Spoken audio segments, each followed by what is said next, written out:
अयोध्येत 22 जानेवारीला रामलल्लाची प्राणप्रतिष्ठा होत असताना पंतप्रधान नरेंद्र मोदींच्या हस्ते जटायू मंदिराचीही पूजा करण्यात येणार आहे।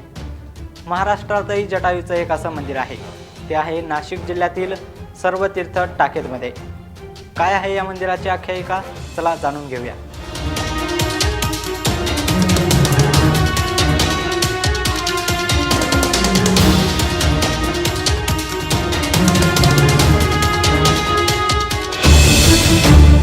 सीतेचं हरण केल्यानंतर जटायूने ज्या ठिकाणी रावणाला अडवलं ते ठिकाण म्हणजे नाशिक जिल्ह्यातील सर्वतीर्थ टाकेद।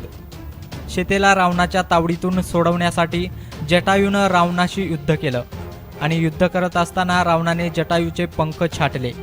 तहानेनं व्याकुळ आणि जखमी झालेला जटायू राम नामाचा जप करत असताना त्याच्या आवाजाच्या दिशेनं राम आणि लक्ष्मण धावून आले।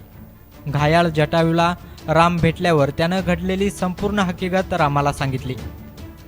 रामाने जटायूला पूर्ण वर जीवदान देण्याचं ठरवलं, पण जटायूने रामांकडे मोक्ष मागितला आणि रामाच्या हातातून तीर्थाचे पाणी पिण्याची विनंती केली।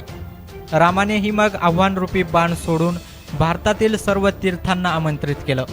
त्याच तीर्थक्षेत्राला सर्वतीर्थ टाकेद बुद्रुक असं नाव पडलं। बरेच तीर्थ एकत्रित आले, काही तीर्थ उशिराने आले। जटायूने तीर्थाची धार पिऊन राम नामाचा जप करत प्राण सोडले। रामाने बाण मारून निर्माण झालेल्या तीर्थाची मोठी धार वर्षानुवर्ष तिथं तीनही ऋतूंमध्ये वाहत असते, अशी आख्यायिका आहे। राक्षस राज रावण जो है सीता माता का हरण किया पंचवटी से, आकाशमर से इसी क्षेत्र से जा रहा था तो जटायू इस जगह में रावण का रथ रोका और उतारा। इस जगह में घनघोर युद्ध किए जटायु राज, और जटायु राज का रावण ने पंख यहाँ पे काटे। इसके बाद में ये घायल अवस्था में गिरे और रावण जो है तो सीता माता को इसी क्षेत्र से आगे को लेके गए दक्षिण दिशा को। तो जब भगवान राम लक्ष्मण सहित पंचवटी से यहाँ तक आए तो ये अपना प्राण बचाए थे कि जब तक भगवान को मैं संदेश नहीं सुनाऊंगा तब तक अपना प्राण बचाऊंगा। तो जब भगवान राम आए यहाँ तक तो ये राम राम कहते हुए घायल अवस्था में गिरे थे। भगवान राम उठाए, अपने मांडी में इनका सर रखते हैं, जटायु का पूछते हैं, जटायु तुम्हारे साथ में ऐसा कौन किया है? तो जटायु बोलते हैं कि प्रभु मैं इसी क्षेत्र से रावण जो है सीता माता को लेके जा रहा था, मैं रोकने का प्रयास किया, यही स्थिति मेरा किया है रावण ने, और सीता माता को इसी क्षेत्र से आगे को लेके गया। तो भगवान राम अंतिम इच्छा पूछे कि जटायु तुमको क्या था? तो भगवान जटायु बोलते हैं कि प्रभु मेरा तो इच्छा सभी पूर्ण हो चुका था, लेकिन एक ही जीवन अधूरा था कि मैं तीर्थों का भ्रमण नहीं कर पाया।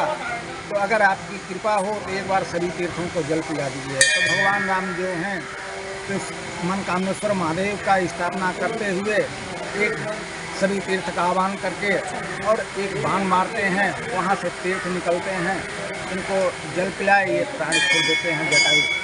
इसके बाद में भगवान राम समाधि देते हैं जटायु का, और यहाँ 13-14 दिन तक रह के भगवान राम जटायु का पूरा संस्कार किए। इसके बाद आगे तो रामाने बाण मारल्याची आख्यायिका आहे। तिच्या पाऊल खुणा आजही सर्व तीर्थ टाकेदमध्ये आढळतात। बाण मारलेला खड्डा जमिनीपासून 15 मीटर खोलवर गेलेला दिसतो। त्या खड्ड्याच्या चहूबाजूने लहान लहान पाण्याच्या धारा जमिनीलगत येतात। त्याची पुढे एक धार होऊन तीर्थकुंडात जाते। त्याच तीर्थकुंडात येऊन अनेक लोक स्नान करतात।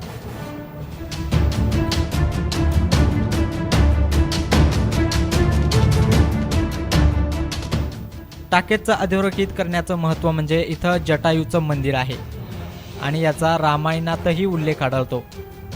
मंदिराशेजारी शिवलिंग आहे, त्यावरील साळुंखा पिंडीच्या 2 ते 3 फूट खाली आहे। तो साळुंखा काढल्यास इच्छापूर्ती होते अशी भाविकांची श्रद्धा आहे। सह्याद्रीच्या कुशीत वसलेलं प्रभू रामचंद्राच्या पदस्पर्शाने पावन झालेलं भक्तराज जटायूची पावनभूमी सर्वतीर्थ टाकेद बुद्रुक म्हणून मानल्या जाणारी आज या ठिकाणी पावन अशी प्रसिद्ध भूमी आहे। या भूमीमध्ये प्रभू रामचंद्राचं खरं वास्तविक या ठिकाणी आपणास पाहावयास मिळत आहे आणि ते खूप पौराणिक असं वास्तव्य या ठिकाणी आहे. आजही नाशिक जिल्ह्यातील सर्वात मोठी महाशिवरात्र यात्रा या ठिकाणी 4 दिवस भरत असते. MH मराठी महाराष्ट्रातील अशा रामांच्या पाऊलखुणा तुमच्यासमोर उघडण्याचा प्रयत्न करत राहील. प्रतिनिधी गणेश आवारी, MH मराठी, सर्वतीर्थ टाकेद.